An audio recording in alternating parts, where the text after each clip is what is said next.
नमस्कार, AB star news देख रहे हैं आप और मैं हूं आपके साथ सोहन सिंह। खास पेशकश में बात करेंगे जहांगीरपुरी में बुलडोजर मामले की। दरअसल मामले को लेकर आज सुप्रीम कोर्ट में सुनवाई हुई। आपको याद दिला दें कि कल सुप्रीम कोर्ट ने जो एमसीडी की कार्रवाई थी उस पर रोक लगा दी थी, कहा था कि यथास्थिति को आप बनाए रखिए। आज सुप्रीम कोर्ट में एक बार फिर से सुनवाई हुई, जिसके बाद सुप्रीम कोर्ट ने क्या कुछ कहा है, बड़ी खबर के जरिए उस पर नजर डाल लेते हैं। सुप्रीम कोर्ट ने साफ कहा है कि फिलहाल जहांगीरपुरी में बुलडोजर नहीं चलेगा। तो बड़ी खबर आपको बता रहे हैं, सुप्रीम कोर्ट ने कहा है कि फिलहाल जहांगीरपुरी में बुलडोजर नहीं चलेगा। जहांगीरपुरी मामले में सुप्रीम कोर्ट का स्टे बढ़ गया है। आपको बता दें, कल का सुप्रीम कोर्ट का निर्देश अब जारी रहेगा, यानी कि फिलहाल एमसीडी कार्रवाई नहीं कर सकेगी और अब मामले की सुनवाई 2 हफ्ते के बाद होगी। यानी कि 2 हफ्ते तक एमसीडी जो अवैध निर्माण हटाने की बात जहांगीरपुरी में कर रही थी, वो फिलहाल कार्रवाई वहां पर नहीं कर सकेगी।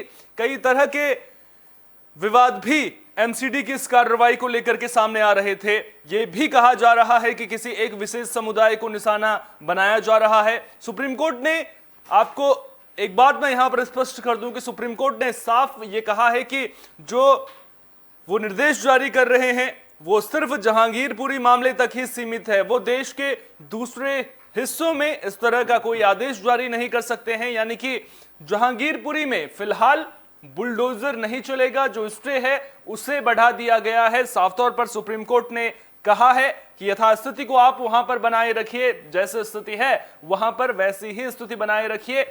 अब चुनौती प्रशासन की बढ़ गई है, जिम्मेदारी प्रशासन की बढ़ गई है, क्योंकि कल जब अवैध निर्माण पर बुलडोजर चला था उसके बाद सुरक्षा को लेकर के किस तरह के इंतजामात वहां पर रहेंगे ये तय करना प्रशासन की जिम्मेदारी है। और वहां पर सुरक्षा बल अभी भी मौजूद हैं। मामले को लेकर सियासत भी परवान चढ़ती हुई नजर आ रही है, लेकिन फिलहाल प्रशासन की चुनौती बढ़ गई है, क्योंकि कल जहां पर अवैध निर्माण पर बुलडोजर चला था उसके बाद तनाव की स्थिति देखने को जरूर मिल रही है। हालांकि सुरक्षा बल वहां पर तैनात हैं। अब यह देखना दिलचस्प होगा कि क्या वहां पर जो सुरक्षा है उसे कम किया जाता है या फिर अतिरिक्त सुरक्षा बलों को वहां पर भेजा जाता है, क्योंकि जिस तरह के हालात पिछले दिनों में जहांगीरपुरी में देखने को मिले थे, उसके बाद सुरक्षा व्यवस्था को बनाए रखना, कानून व्यवस्था को बनाए रखना प्रशासन के लिए किसी चुनौती से कम नहीं होने वाला है। आज कोर्ट की सुनवाई के दौरान क्या कुछ हुआ वो भी आपको बता देते हैं।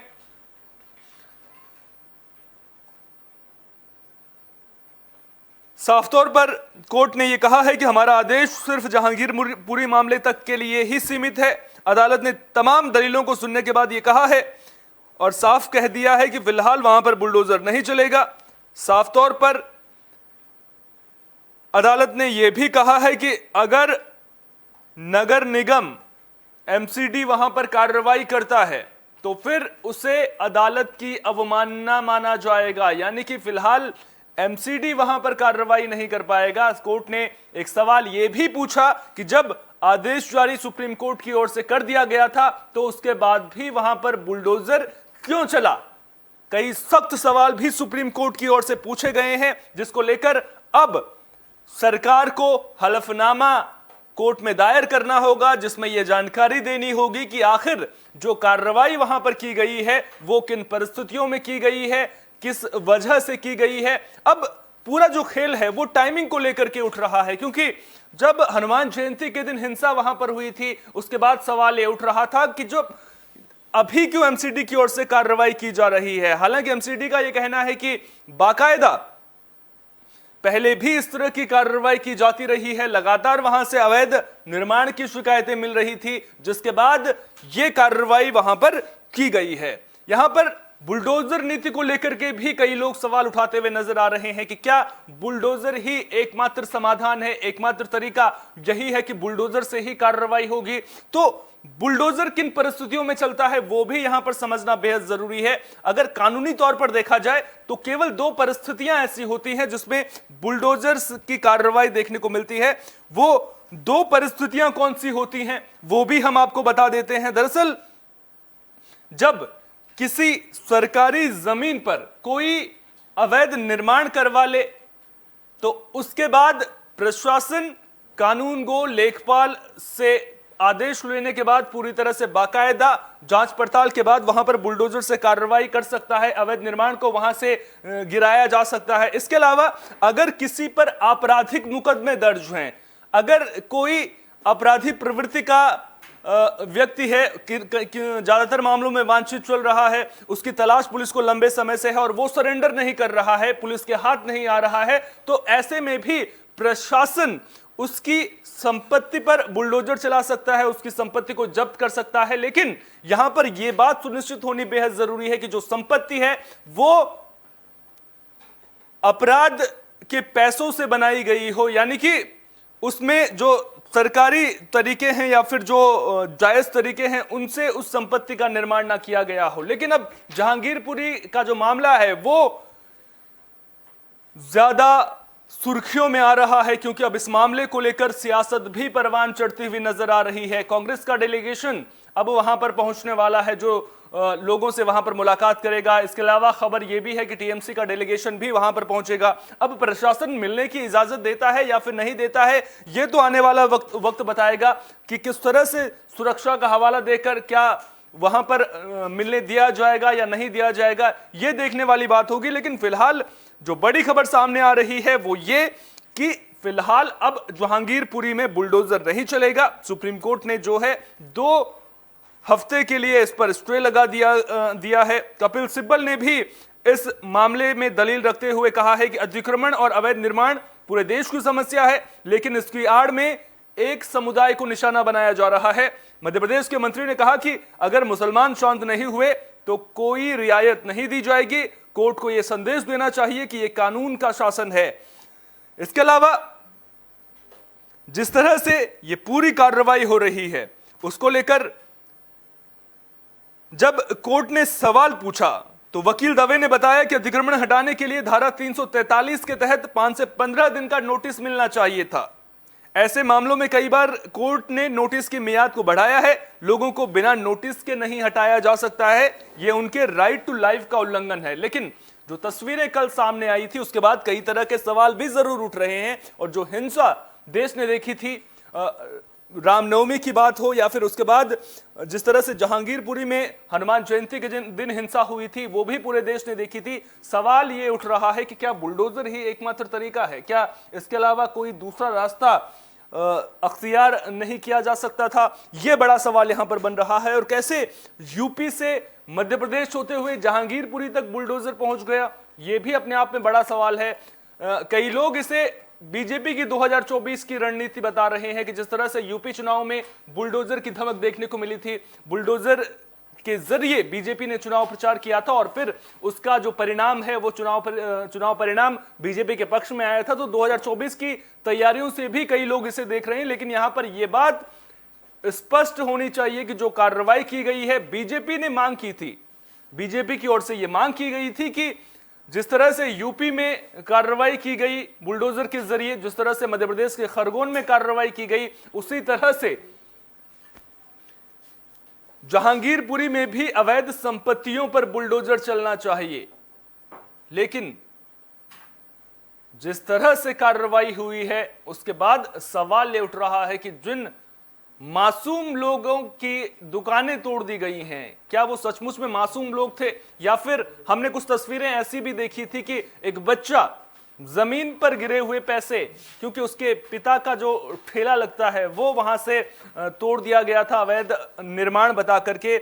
सवाल यहां पर यह उठता है कि जो परिवार इसकी वजह से प्रभावित होंगे उन परिवारों का क्या होगा, यह भी अपने आप में बड़ा सवाल है। और साथ ही साथ देखने वाली बात यह भी होगी कि जब 2 हफ्ते के बाद मामले को लेकर सुनवाई होगी तो उसके बाद सुप्रीम कोर्ट का क्या रुख देखने को मिलता है। क्योंकि अगर सुप्रीम कोर्ट इस पूरे मामले को लेकर के कार्रवाई के आदेश देता है या फिर इस बात पर सहमत हो जाता है कि वहां पर सचमुच में अवैध निर्माण है और उसे हटाने के लिए यह कार्रवाई की गई है, तो फिर कहीं ना कहीं दिक्कतें उन लोगों की बढ़ने वाली हैं जिनका जहांगीरपुरी में अवैध निर्माण जिन लोगों ने कर रखा है। फिलहाल अगर मौसम की बात करें तो मौसम जहांगीरपुरी में तापमान में गिरावट देखने को मिल रही है। इसके अलावा तापमान में गिरावट के साथ साथ में जो हालात हैं वो भी फिलहाल शांत बने हुए हैं, क्योंकि मौसम गर्मी से मुक्ति मिली है और अब धीरे धीरे जो हालात हैं वो भी सामान्य तो नहीं कहेंगे, लेकिन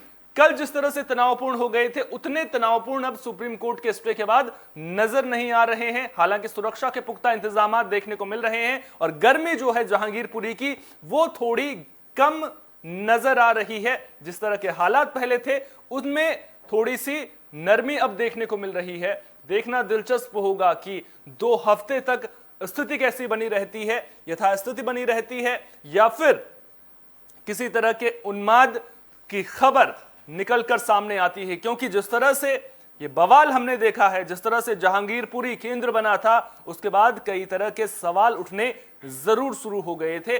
अब सबसे बड़ा सवाल कि जब 2 हफ्ते के बाद सुनवाई होगी तो सुप्रीम कोर्ट का रुख किस दिशा में रहता है, सुप्रीम कोर्ट इस पूरे मामले को लेकर के क्या आदेश जारी करता है। देखना दिलचस्प होगा कि जब केंद्र सरकार की ओर से हलफनामा दायर किया जाएगा तो उस हलफनामे में कौन कौन सी बातें कही जाएंगी, क्या कुछ वजहें बताई जाएंगी कि आखिर ये कार्रवाई क्यों की गई है। क्योंकि इस पूरी कार्रवाई के बाद सवाल कहीं ना कहीं बीजेपी पर भी उठ रहे हैं। ये कहा जा रहा है, कई लोग ये कहते हुए भी नजर आ रहे हैं कि एक समुदाय को टारगेट किया जा रहा है, लेकिन एमसीडी ने पूरी तरह से साफ कर दिया है कि पहले भी इस तरह की कार्रवाई होती आई है और ऐसा नहीं है कि हनुमान जयंती के दिन जो कुछ भी हुआ उसकी वजह से यह कार्रवाई की गई है। पहले भी अवैध निर्माण हटाने के लिए कार्रवाई की जाती रही है और आगे भी की जाती रहेगी। हालांकि फिलहाल सुप्रीम कोर्ट ने रोक लगा दिया है, तो फिर 2 हफ्ते के लिए बुलडोजर वहां पर नहीं चल पाएगा। यहां पर बड़ी बात क्या है? बड़ी बात यह है कि जहांगीरपुरी में किसी के घर पर बुलडोजर नहीं चला है।